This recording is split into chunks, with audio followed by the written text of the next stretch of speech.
Just want to follow up on some more things that I experienced while living in England. I want to talk about my first day driving in England. Now, the first day that I arrived in England, I arrived like in the evening, and a sponsor from my job picked me up from the airport, and he took me to my hotel room, and I checked into there. The next morning, he came by to pick me up to take me to the office. So he picked me up, took me to the office. I met all my colleagues and whatever. And around lunchtime, he took me to the car rental place to pick up a rental car. And so when I got to the rental car place, the guy, the technician or whatever, asked me, did I want a sat nav? That's a satellite navigate GPS system. They call them sat nav. And I was like, yeah, I want one of those. And so I got one of those, and then I got my rental car. Now, I was supposed to follow my colleague back to the office. Now, I've never driven to in England at this point in time. I really didn't really know where the office was. I mean, I might have paid a little attention when he took me there. So I'm supposed to trail him, back to the office. So I'm following behind him, and then he gets on the motorway and he takes off about 90 miles an hour, and he leaves me in the wind. And it starts raining. I can't see where I'm going, and he's nowhere to be seen. And then that so-called sat nav, I find out it doesn't work. So that's when the military training kicked in. That's when because I was on a motorway in the rain, didn't know where I was going, driving a vehicle for the first time with a steering wheel on the right side, and had to find my way back to my office. So I don't know, by the grace of God, somehow, to this day, I don't know how I found my way back to the office. I guess some of the things, I must have paid attention to how he took me there that morning. So I get back to the office, and he's sitting up in there. And I said, why did you, I said, you took off and left me, and I had to find my way back. And he's sitting there grinning like, I thought you was behind me. Okay, so I get back to the office. Okay, now, the next morning, I'm going to drive myself to the office. Now, I got up early, and it's still dark. So I'm driving a vehicle. I pull out of the parking lot where the hotel is, and I'm on a road. Okay, so this is my first time having to get over on the right side of the road and drive, because it's the opposite in the U.S. So I'm on the right side of the road, but see, now I have to get on this thing they call a roundabout. Now, a roundabout, if you don't get off on the right exit, you will be going in the wrong direction. Now, what they call exits is just another street. So you get on this roundabout, and the sat nav will tell you get off on the first exit, the second exit, or whatever. Oh, and going back, that day the day before, when I was following my colleague on the motorway, you have to realize I didn't have a cell phone either, because my U.S. cell phone no longer worked over there, and I had to get, that was another thing that I was going to have to get later on that day, was a cell phone. So I had no communication, and I also had no any kind of navigation. So anyway, so the next morning, I'm getting on I'm having to find my way on the motorway. Now, so you have to get on this thing they call a roundabout, and you have to take whatever exit they say. Now, they call exits over there, it's just, you get on this roundabout, and the exit is really a street. Here in the U.S., when you exit, like the freeway here, you exit all the way off and you go that way. But here, that's not how it is there. So it's a circle, and you have to get off on the right one. So, and if you don't, you end up in the wrong direction. Now, first thing is you have to wait your turn. And I thought it was like in the U.S. and you see a car coming, you try to beat it. Well, that's dangerous. You can get killed. So I shot out in front of these cars that were already inside the roundabout, and I heard all the horns blowing, and I didn't realize I was in the wrong. So I could have gotten killed.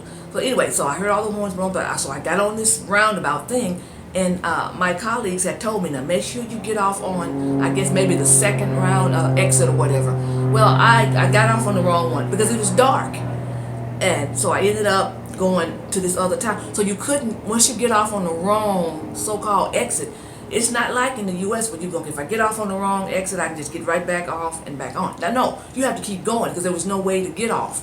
So I ended up going 20 miles down to some city. I can't remember the name of the city, but I should, because this happened 3 or 4 days in a row.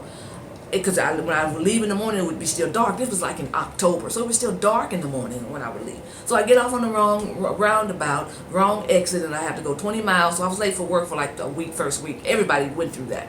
So, and then I go 20 miles out, then I turn around and come back. So that's one thing. So that was hard.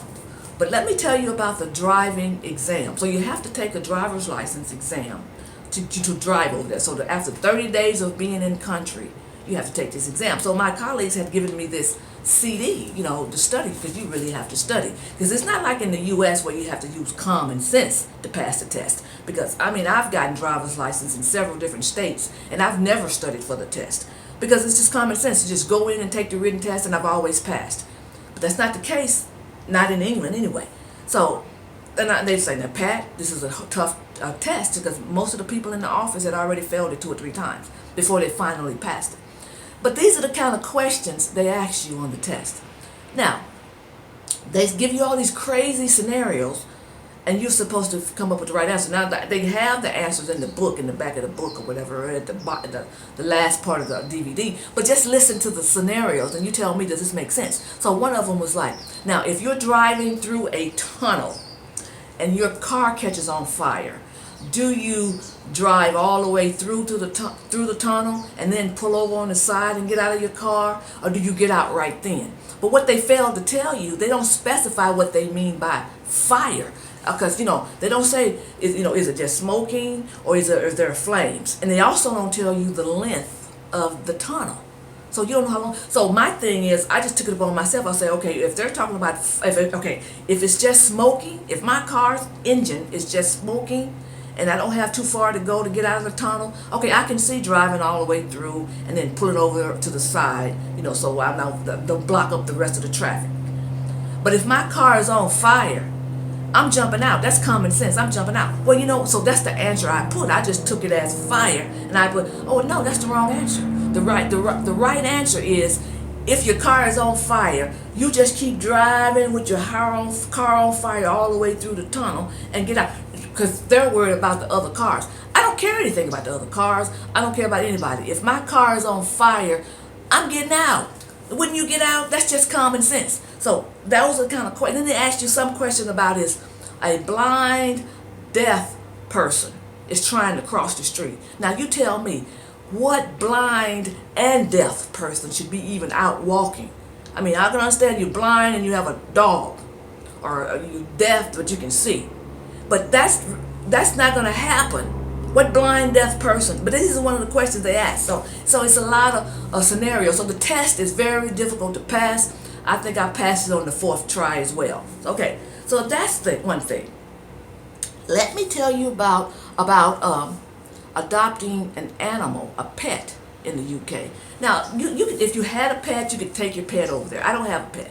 And some of my colleagues had pets, and what you have to do, you have to let them be quarantined for so many days and all that. And you can ship your pet over there. So I didn't have a pet. So they have all these sad commercials on television about these animals, the RSPC, RSAPC, or whatever. They got all those sad commercials. So I said, I should get a cat, because cats, they do pretty good, while you're gone. And, a dog, they want more attention. I said, I get a cat.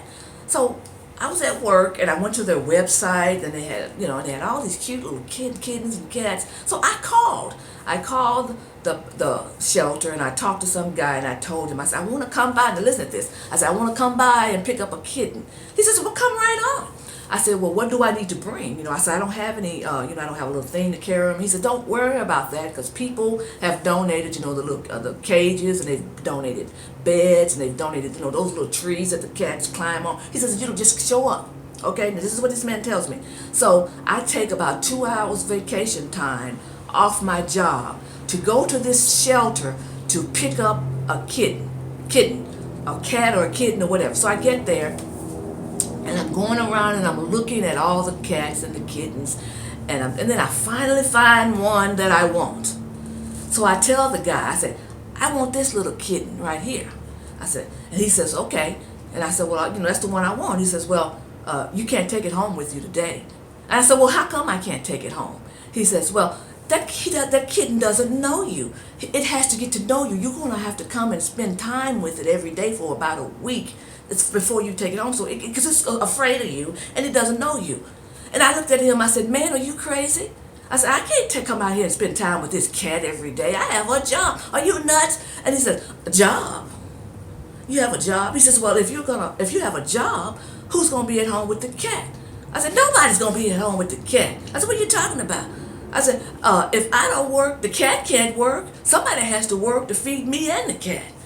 And he's like, well, I can't. That's against the rules. No animal can be at home by itself.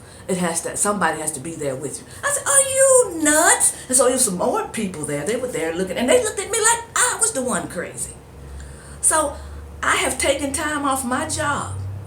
And I told this man over the phone I was coming to get this cat. And then he's going to tell me I can't take the cat home. First of all, I couldn't take it home because the cat didn't know me. And I needed to bond with this cat and come every day for a week and spend time with the cat. And when I told him I didn't have the time because I had a job, he wanted to know, well, who's going to be at home? Well, you can't work and have a pet too. I said, so how are people supposed to feed these animals if someone doesn't have a job? So I get home and I'm just furious. I'm just furious because I've wasted my time and I hate wasting time. So I go over to my neighbors and I said, I went to the animal shelter to try to get a cat. And this man tells me that if I have a job, I can't have a pet. She said, well, I could have told you that, Pat. That's the rules here. You can't have I said, what do you mean? She said, the law is someone has to always be at home with a pet in the UK, in England anyway. So at either one person doesn't work or you can't have a pet, you have to wait till you retire. Or they're called pensioners. I said, that's crazy. And she said, if you do have a pet and you go to work and your neighbors know that you're leaving your pet at home, they will call the authorities on you and report you for leaving that cat or dog at home by itself. I was like, I cannot believe this. This does not make sense. But then she told me one more thing. And if you go to the website, you can check it out and it is true. She says, but not only that, before they would even let you bring a pet home, they have to come and inspect your home and see is it, fit for an animal. So let me get this straight. You're living in a home with your family. You, your spouse, your kids, and that house is good enough for you. But they have to make sure that that home is good enough for a cat. This is how these people are in the UK. Now that to me, I thought was nuts. So I didn't get my animal. So that's another thing that I learned over in the UK. Okay, so you also have to know like I say, I learned a lot of words from my friends. And some of the words are just nuts. It's hilarious because one thing I learned about the English language, they are correct when they use certain words. Now, when we use words, we use the first two definitions. But I learned that when they say a word means something, just like when I said hire a car, I said that was nuts. But if you read the definition, like the third or the fourth definition, it will line up. So they're not using the wrong definitions. It's just that we use the first two definitions. Oh, so let me tell you about this. So I'm a supply chain manager, and one of my suppliers was down in Manchester. That's just one of them. And he uses aluminum to make the parts. He's manufacturing his parts. And I was down there in his facility, and he was taking me through, and he was saying aluminium. And I said, what? I said, isn't that aluminum? He says, it's aluminium. So that's another word. They call it aluminium, not aluminum. So, okay. So I remember the first time I was in a store looking for some canned goods. Now, they have a store called ASDA, ASDA. That's the Walmart in the UK. And I was going through the rows, and I didn't see it. So you know how you look at the names of the rows, you look up to see what's on the row. And I was saying, I wonder what they call canned goods. What would they call that? So I'm just standing and I'm reading all the signs, and I see something that says tin. And I remember my parents always called a can a tin can. I said, I wonder, is that where the canned goods are? And sure enough, when I got over to the row with the tin, there was the canned goods. So they don't call them canned goods, they call them tin goods. Tin vegetables in a tin, something like that. And nail polish, we call fingernail polish, they call nail varnish. So you had to figure that out as well. But one of my friends called me one day, one of my English friends, British friends, and she says, Pat, can you come get me and take me such and such a place? Because my husband and I, we had a bad row. I said, what's that? What's a row? Well, a row is an argument. So you get in a row with somebody, you've had an argument. So, some of my friends, I had one friend, she liked to text me. She's busy, I was busy. But she would text me these long text messages using all these phrases, and I didn't understand what she was talking about. So I would text her back and say, I don't know what you're talking about. I don't understand what this means. You're going to have to call me and tell me what this means. So those are some of the things I experienced while living in the UK as well. Learned some funny words, some funny driving. But I was able to drive, like I say, day one. But some of my colleagues' wives were afraid. They didn't drive the entire time over there. Let me tell you about this. This is another thing. Now, listen.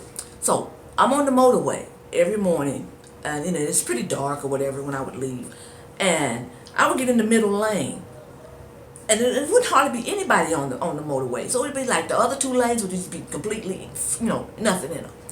And every morning a car, would be coming real fast behind me. And now you got two free lanes. All you had to do was but they wouldn't do it. They'd get right up on me, and they would do their lights like they wanted me to do something. And I'm thinking, why don't you just get over? So I would just keep going. So eventually, they'd be right behind me. They would get over. Then they would come back and get in front of me. Then they would get over. So listen. In the UK, it's opposite. So the fast lane is the right lane, and the slowest lane, the far right lane, is the fastest lane, and the far left lane is the slow lane. So it's backwards. Okay, it's opposite of the U.S. So they'd get right behind me. Every morning somebody would do that. And I'm thinking, why did they get behind me to begin with? They got all these lanes. And so they would get behind me, get right up on me, and then they would get over to the right lane. Then they would come back over and get in front of me. Then they would get over to the left lane. So finally I was in one of my British colleagues' offices at work, and I said, let me ask you something. I said, every morning, this is what's going on, and I explained to them what happened. They said, because the rule is you cannot be going faster than the person in the lane next to me. So the fastest lane was the far right. I should have been in the far left lane, and because they were going faster than me in the middle, and I was in the middle lane, I was supposed to get over to the far left and let them through.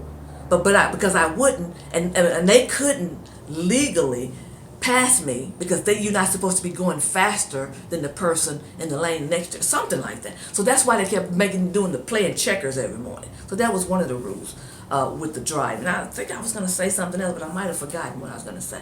But the driving was also another thing. They have these cameras everywhere over there on the streets, these cameras. And so a couple of mornings, every morning I would get to a certain spot and a flash would go off.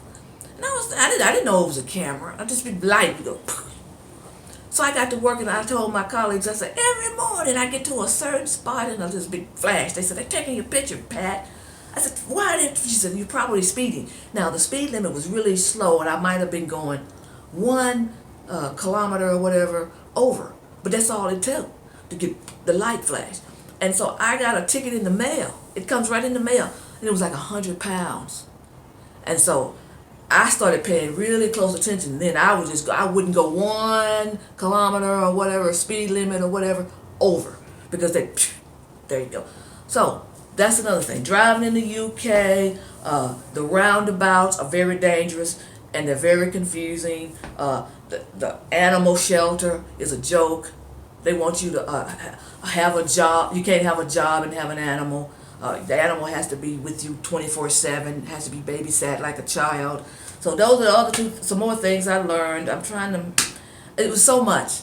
so much. I had a good time. I learned a lot of things, and I just wanted to follow up on some. So I thought about some of this, and I said, well, let me tell them about this. But I just wanted to follow up on that. Have a blessed day.